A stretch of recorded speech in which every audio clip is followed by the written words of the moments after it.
नमस्कार। हमारा देश और पूरा विश्व आज कोविड-19 की चुनौती का सामना कर रहा है। कोविड-19 अभी खत्म नहीं हुआ है। ऐसे में हमारा फर्ज है कि हम सतर्क रहें। इसलिए जब तक दवाई नहीं तब तक कोई ढिलाई नहीं। कोरोना से बचाव के लिए जरूरी है नियमित रूप से हाथ धोना, मास्क पहनना और आपस में उचित दूरी बनाए रखना। याद रखिए, 2 गज दूरी मास्क है जरूरी। खांसी, बुखार या सांस लेने में कठिनाई होने पर हेल्पलाइन नंबर 1075 पर संपर्क करें। गुड मॉर्निंग बच्चों, मैं अजीता सेन एक बार फिर से आपके सामने हाजिर हूँ। आज हम पढ़ेंगे क्लास 11th का इकाई 5 का सत्र 4, सरकारी और निजी एजेंसियाँ।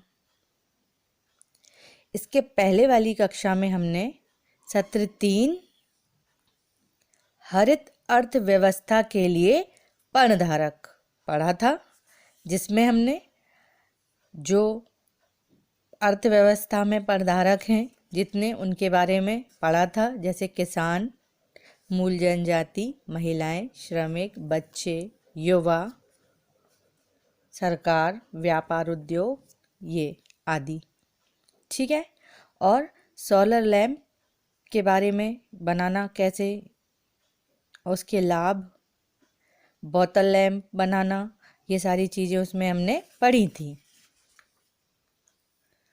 और अपने घर में धूप की रोशनी लाने के लिए सौर बल्ब बनाने के जो कदम थे वो उसमें चित्र के माध्यम से देखे थे। ठीक है। आज की कक्षा में हम सरकारी और निजी एजेंसियों के बारे में पढ़ेंगे। चलिए तो शुरू करते हैं। जैसा कि हमने पिछले पाठों में सीखा है, हरित अर्थव्यवस्था की सफलता के लिए लोगों के कई समूह पर्णधारक जिम्मेदार हैं।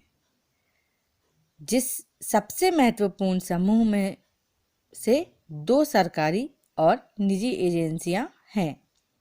आइए हरित अर्थव्यवस्था निर्माण, पर्यटन, उद्योग, परिवहन, नवीकरणीय ऊर्जा, अपशिष्ट प्रबंधन, कृषि, जल, जंगल, मत्स्य पालन आदि के विभिन्न क्षेत्रों में सरकारी और निजी एजेंसियों की भूमिका के बारे में जानेंगे।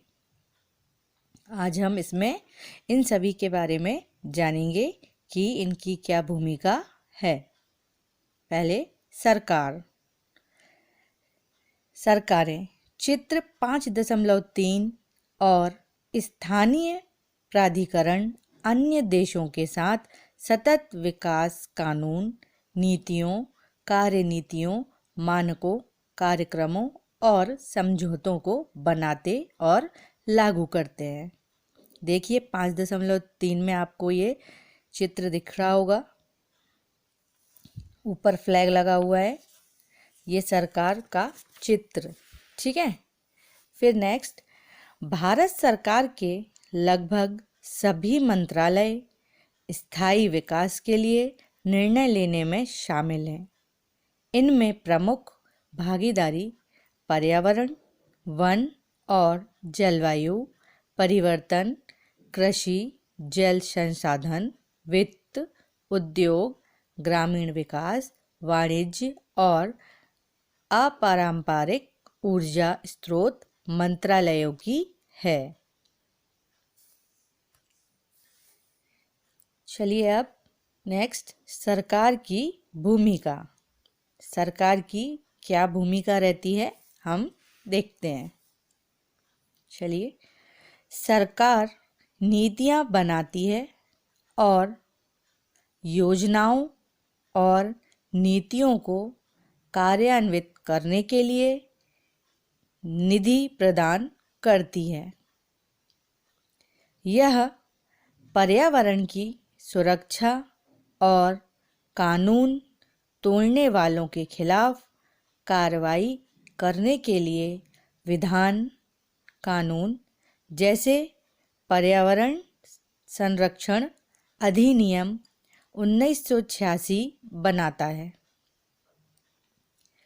यह हरित अर्थव्यवस्था परियोजनाओं पर कार्य करने के लिए ग्रीन इंडिया मिशन और राष्ट्रीय सौर मिशन जैसे मिशन स्थापित करता है। यह वैज्ञानिकों के साथ काम करता है और पर्यावरण की सुरक्षित प्रथाओं, प्रदूषण नियंत्रण, रासायनिक मुक्त खेती पर जनता को शिक्षित करता है। यह सरकार की भूमिकाएं हैं जो वो निर्वाहित करती है। ठीक है, अब नेक्स्ट, निजी एजेंसियां। अकेले सरकार हमारे जैसे बड़े और विविध देश में हरित अर्थव्यवस्था को सफल नहीं बना सकती। निजी एजेंसियों, गैर सरकारी एजेंसियों, सामाजिक कार्यकर्ताओं, निजी कंपनियों और व्यक्तिगत नागरिकों को हरित अर्थव्यवस्था को बढ़ावा देने की सफलता के लिए सरकार के साथ मिलकर काम करने की आवश्यकता है। निजी एजेंसियां, इनकी भूमिका क्या है, चलिए देखते हैं। निजी एजेंसियों की भूमिका। निजी एजेंसियों की भूमिका में सरकार द्वारा बनाए गए कानूनों और नीतियों का पालन करना शामिल है। यह सुनिश्चित करना कि सरकारी मिशनों में भाग लेकर सरकारी नीतियों का पालन किया जा रहा है। कानून तोड़ने वाले लोगों या समूहों की रिपोर्टिंग करना। लोगों को शिक्षित करना और हरित अर्थव्यवस्था गतिविधियों के बारे में जागरूकता पैदा करना। सरकार को जानकारी प्रदान करना और इसे हरित नीतियों को कार्यान्वित करने में मदद करना। यह निजी एजेंसियों की भूमिका रहती है कि वे सरकार द्वारा बनाए गए कानून और नीतियों का पालन करना इसमें शामिल करते हैं, और जो नीतियों का पालन नहीं कर रहे हैं, कानून को तोड़ रहे हैं, उन लोगों की या समूहों की वहाँ पे कंप्लेंट की जाती है, रिपोर्ट की जाती है। उनका काम है और शिक्षित करना लोगों को, हरित अर्थव्यवस्था की गतिविधियों के बारे में उनको जानकारी देना, उसके प्रति जागरूक करना, ताकि वे भी शिक्षित होकर और इस व्यवस्था को आगे बढ़ाने में सहायता प्रदान कर सकें। सरकार को सारी जानकारी प्रदान करना कि हरित नीतियों को कैसे कार्य सुचारू रूप से करने के लिए मदद कर सकते हैं। तालिका 5.5 कुछ उदाहरणों से पता चलता है कि निजी एजेंसियों और सामाजिक उद्यमियों ने सरकार के सामने आने वाली समस्याओं को हल करने के लिए हरित अर्थव्यवस्था परियोजनाओं के लिए समाधान प्रदान किए हैं।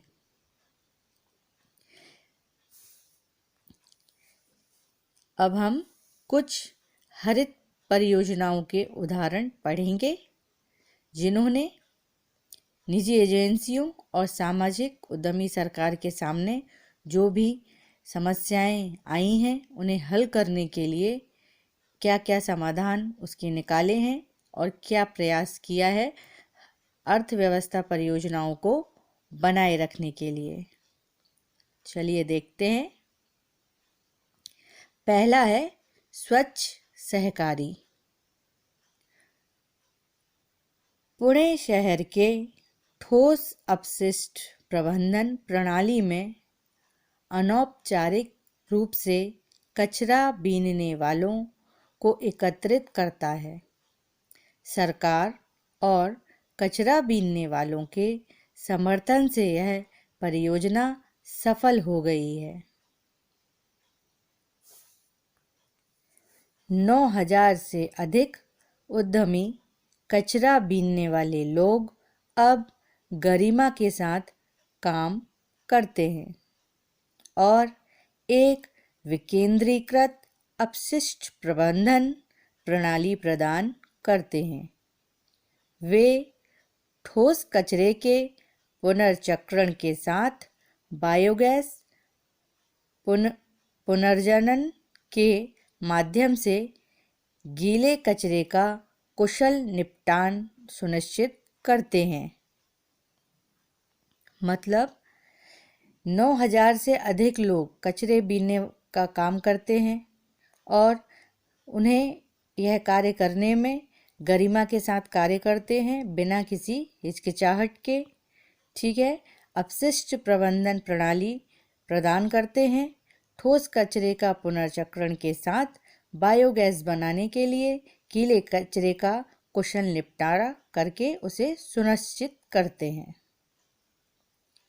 नेक्स्ट, DEEP मॉडर्न चूल्हा society of development and environment protection ने आधुनिक DEEP चूल्हा विकसित किया है जो लकड़ी की खपत को 50% कम करने के लिए बायोगैस का उपयोग करता है। यह चूल्हा पर्यावरण और स्वास्थ्य समस्याओं को कम करते हुए धुआं को 80% तक कम कर देता है।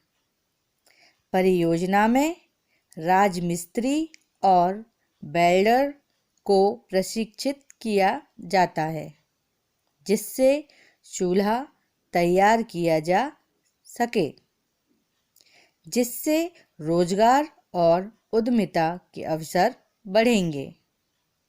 पहल 1995 में हिमाचल प्रदेश में सोलन जिले के 35,000 परिवारों में शुरू की गई थी। इसमें लकड़ी की खपत को 50% कम करने के लिए बायोगैस का उपयोग करते हैं और चूल्हा पर्यावरण और स्वास्थ्य समस्याओं को कम करते हुए धुआं को 80% कम करने वाले परियोजना में वेल्डर और जो राजमिस्त्री है जो बनाएंगे उन्हें प्रशिक्षित किया जाता है ताकि वे आसानी से अपना कार्य कर सकें, जिससे उन्हें रोजगार भी मिलता है और उद्यमिता के व्यापार के अवसर भी बढ़ते हैं।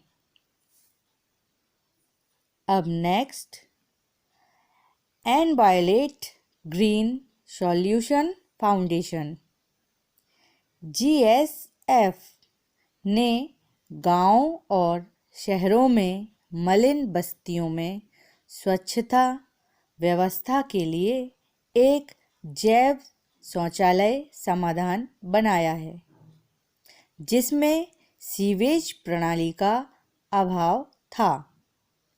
प्रयोक्ता या दाता इन जैव शौचालयों के लिए निधि देते हैं, जबकि GSF रोजगार और उद्यमिता के अवसर पैदा करने वाली स्थानीय आबादी को शामिल करते हुए शौचालयों के उपयोग और सेवा पर प्रशिक्षण प्रदान करता है।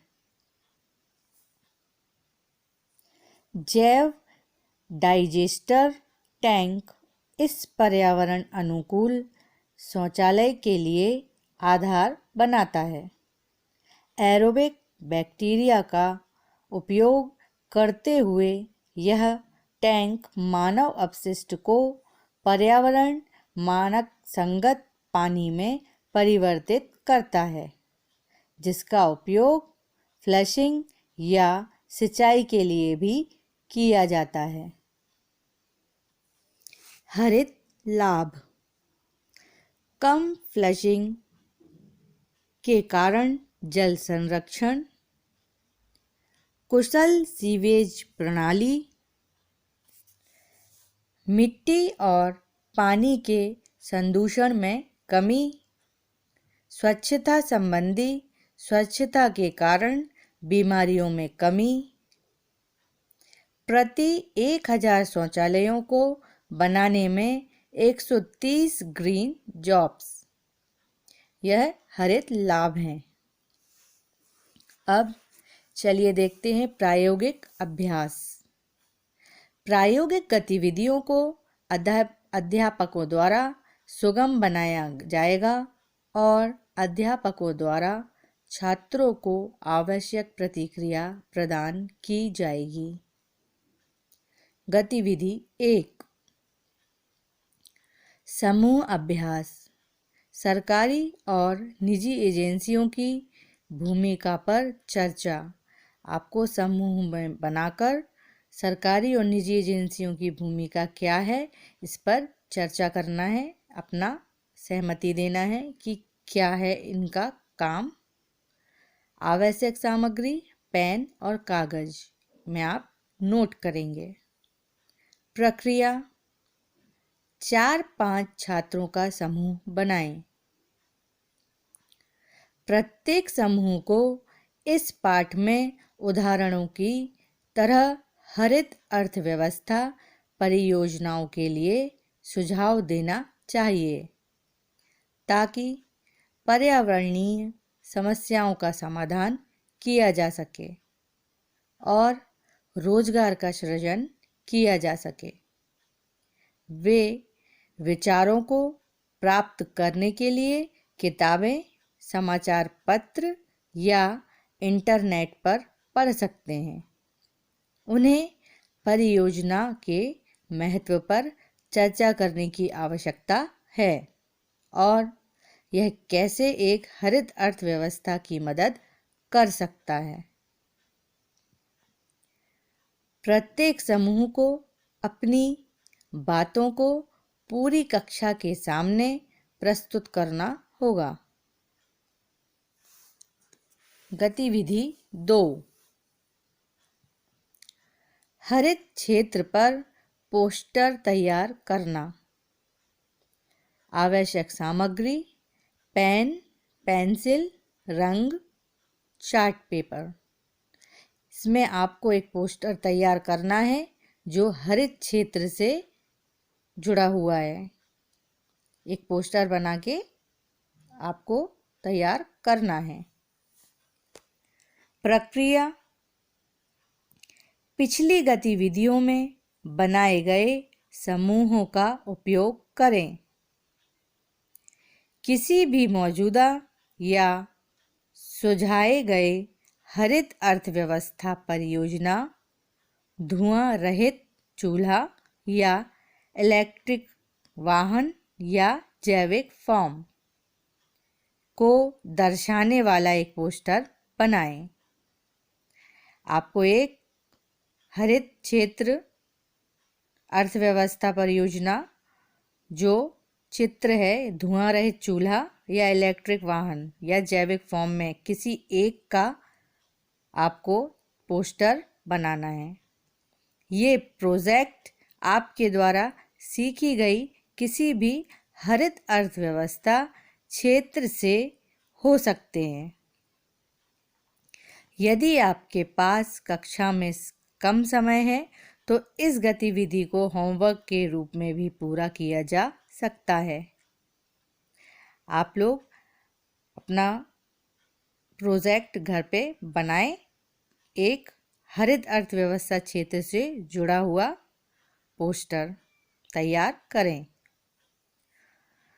अब नेक्स्ट देखते हैं अपनी प्रगति जांचें का बहुविकल्प प्रश्न। प्रश्न के नीचे दिए गए सभी विकल्पों को ध्यान से पढ़ें और सही विकल्प चुनें। मैं एक प्रश्न पढ़ूंगी जिसके 4 ऑप्शन हैं, इसमें से एक सही है।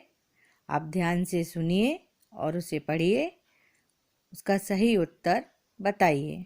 अपनी उत्तर पुस्तिका में आप इनको नोट करिए, यह आपके लिए आगे परीक्षा में याद करने के लिए बहुत मददगार रहेंगे। आप अपनी कॉपी में ज़रूर इसे नोट करते जाएं। पहला, हरित अर्थव्यवस्था में सरकार की मुख्य भूमिका क्या है? चलिए ऑप्शन देखते हैं। का, नीतियाँ बनाना। खा, आविष्कार करना। गा, जागरूकता पैदा करना। या घा, नई तकनीकों का उपयोग करना। इसका सही उत्तर है नहीं, घा, नई तकनीकों का उपयोग करना। हरित अर्थव्यवस्था में सरकार की मुख्य भूमिका क्या है? नई तकनीकों का उपयोग करना। अब नेक्स्ट, हरित अर्थव्यवस्था में निजी एजेंसियों की मुख्य भूमिका क्या है?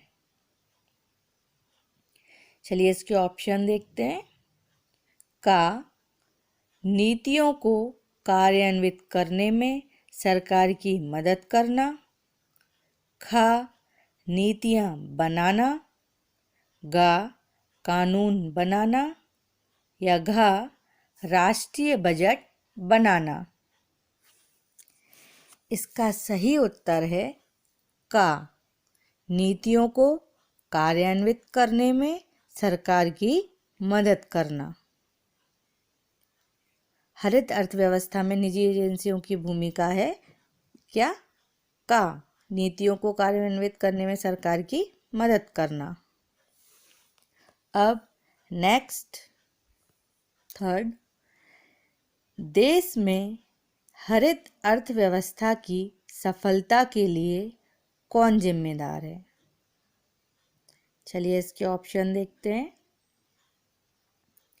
का, सरकार। खा, सामाजिक कार्यकर्ता।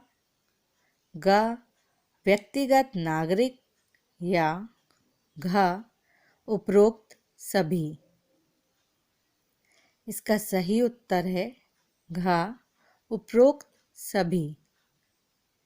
देश में हरित अर्थव्यवस्था की सफलता के लिए तीनों जिम्मेदार हैं: सरकार, सामाजिक कार्यकर्ता और व्यक्तिगत नागरिक। राइट। अब खा, विषय संबंधी प्रश्न।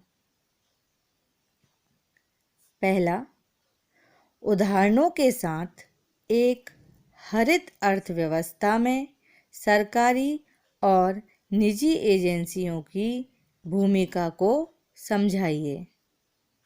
आपको हरित अर्थव्यवस्था में सरकारी और निजी एजेंसियों की क्या भूमिका है, उदाहरण सहित अपनी नोटबुक में इसको लिखना है।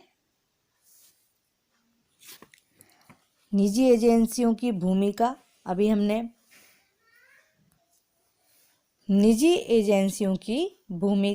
अपन ने पढ़ा था। जैसे चलिए एक बार फिर से देखते हैं क्या है। निजी एजेंसियों की भूमिका में सरकार द्वारा बनाए गए कानूनों और नीतियों का पालन करना शामिल है। राइट।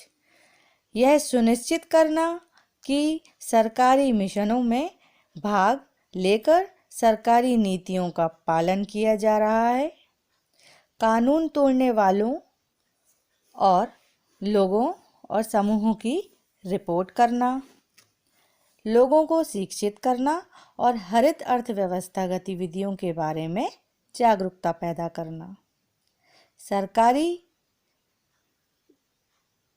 अर्थव्यवस्था को सरकार को जानकारी प्रदान करना और इसे हरित नीतियों में कार्यान्वित करने में मदद करना। यह निजी एजेंसियों की भूमिका है। और सरकार की भूमिका भी हमने अभी पढ़ा। सरकार नीतियाँ बनाती है और योजनाएं और नीतियों को कार्यान्वित करने के लिए निधि प्रदान करती है। यह पर्यावरण की सुरक्षा और कानून तोड़ने वालों के खिलाफ कार्रवाई करती है, जैसे पर्यावरण अधिनियम 1986 बनाता है। यह हरित अर्थव्यवस्था परियोजनाओं पर कार्य करने के लिए ग्रीन इंडिया मिशन और राष्ट्रीय सौर मिशन जैसे मिशन स्थापित करती है। यह वैज्ञानिकों के साथ काम करता है और पर्यावरण की सुरक्षा, प्रदूषण नियंत्रण, रासायनिक मुक्त खेती और जनता को शिक्षित करना आदि सरकार की भूमिका है। तो यही आपको अपने नोटबुक में नोट करना है, ठीक है, इनकी भूमिका। अब आपने क्या सीखा? इस सत्र के पूरा होने के बाद आप यह करने में सक्षम होंगे: हरित अर्थव्यवस्था में सरकारी और निजी एजेंसियों की भूमिका के बीच में अंतर बताइए। अभी जैसा कि हमने समझा, एक बार फिर से आपको वही क्वेश्चन है ये, आपको हरित अर्थव्यवस्था में और सरकारी और निजी एजेंसियों की भूमिका में अंतर स्पष्ट करते हुए अपनी नोटबुक में इसको नोट करना है। आज का हमारा सत्र यहीं समाप्त होता है। नमस्कार। किशोरावस्था संबंधित समस्याओं के परामर्श हेतु समर्पित उमंग किशोर हेल्पलाइन के टोल फ्री नंबर 144225 पर संपर्क करें।